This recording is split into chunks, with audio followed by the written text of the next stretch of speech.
Episode 6 of Pluribus explores truth, loneliness, and the confusing line between what is human and what isn't anymore. The story pushes Carol into her most emotional moment of the season, while also showing how differently people respond to a world that has changed beyond recognition. This episode is about the uncomfortable choices everyone has to make when survival and morality are in conflict. The episode begins with Carol recording proof of what she found in the Agri-Jet facility. Okay. You see this? Huh? Yeah. That is not a Butterball turkey. I'll tell you that much. What are they doing with all this, huh? The plastic-wrapped head and the preserved limbs are disturbing, but what matters more is what they represent. They show a world where human remains have become resources, stored, organized, and stripped of identity.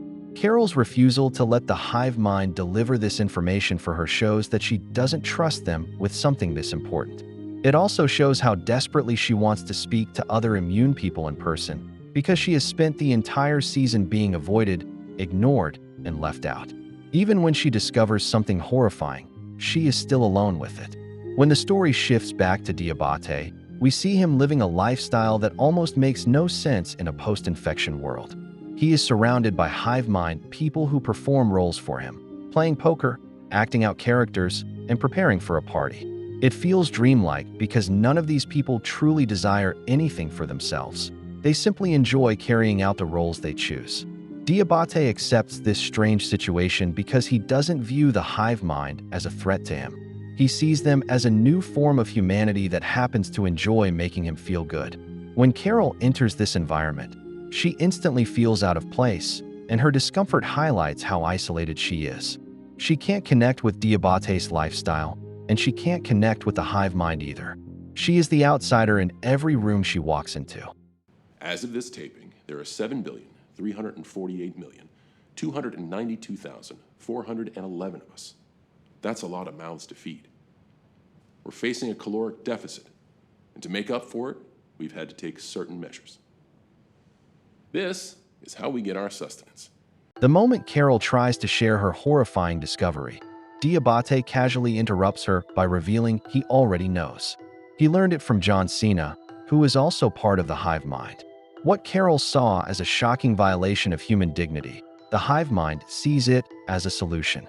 They refuse to take anything from a living creature without its consent, which means they won't kill animals, harvest plants, or take from humans who can't agree to it. To survive, they rely on the only remaining resource that causes no harm, the dead. They see this as the moral choice. Carol's reaction shows that the infected may still look human, but their thinking has changed so much that she can no longer understand them. To her, eating the dead is a sign that they have crossed into something inhuman. The emotional core of the episode is Carol hitting her lowest point. Everywhere she goes, people clear the room. The immune don't want to include her. The hive mind avoids her completely. Even Diabate's party stops the moment they know she's coming.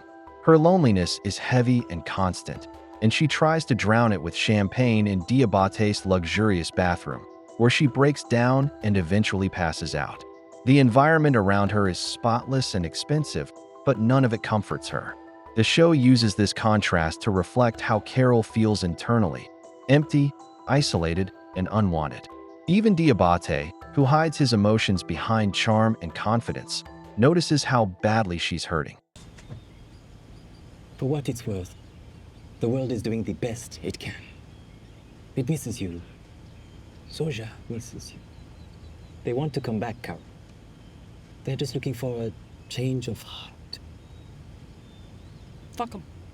Despite his strange lifestyle, Diabate is one of the few people who genuinely cares about Carol's well-being. He listens to her, spends time with her, and tries to make her feel less alone. He also reveals something crucial. The hive mind has learned how to infect the immune, but only if the immune consent to it. They need stem cells from each immune person, and they refuse to take them by force. This gives Carol something she hasn't had all season: safety. She cannot be infected unless she chooses to be, and she has no intention of joining them. The final part of the episode shifts to Manousos Oviedo, who has been surviving alone, starving, and obsessively working with his radios. He receives Carol's video messages, and for the first time, he learns the truth about the infection, the hive mind, and the state of the world. Because he has been isolated for so long, Carol's videos give him hope. He realizes that there is a cure. He realizes that the infected do not lie, and he realizes that someone else out there understands what he's been going through. This hope pushes him to leave his hiding place for the first time. After finally eating real food, he decides to travel to America to meet Carol. Even when the hive mind tries to show him affection as his mother, he rejects it. He doesn't want artificial comfort. He wants real human connection, and Carol is the first person who's made him feel that possibility. Episode 6 is a slow, unsettling look at what happens when the world changes faster than a person can keep up. This episode is built around the idea of loneliness, not just for Carol, but for nearly every character. Carol feels unwanted, Manousos feels forgotten, and even Diabate, despite all the attention he gets, feels strangely isolated because none of the hive mind's affection is real. In the end, the real horror isn't the infection or the cannibalism. It's the fear of becoming invisible in a world that has moved on without you. Make sure to like and subscribe if you enjoyed this video, and I will see you in the next one.